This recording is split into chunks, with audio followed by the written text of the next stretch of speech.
అందరికీ రెండు పార్టీలకు వచ్చిన సూచనలని క్రోడీకరించి ఈ మేనిఫెస్టో తయారు చేయడం జరిగింది.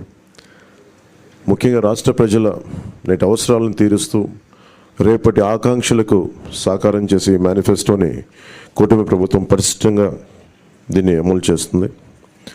దీంట్లో ముఖ్యమైన అంశాలు ఏమేమి తీసుకున్నామంటే, ఆంధ్రప్రదేశ్ ప్రజల భవిష్యత్తు ఆల్మోస్ట్ కత్తి మనపైన వేలాడుతూ ఉంది. ప్రపంచంలోనే అత్యంత శక్తివంతమైన తెలుగు జాతి నేడు ఆంధ్రప్రదేశ్ పరిస్థితిని చూసి తలదించుకుంటుంది. లూటీ కోసమే 13 లక్షల కోట్లు అప్పు చేసి రాష్ట్ర ఆర్థిక వ్యవస్థను దివాళా తీయించారు. గత 5 ఏళ్లుగా అన్ని రంగాల్లో రాష్ట్రం తిరోగామి దిశలో పయనిస్తున్నది. సమాజంలో ఎటు చూసినా అభద్రత, అశాంతి, హత్యలు, ఆత్మహత్యలు కనిపిస్తున్నాయి. ధరలు, పన్నులు, ఛార్జీలు, అప్పుల బాధుడితో ఒక్కో కుటుంబం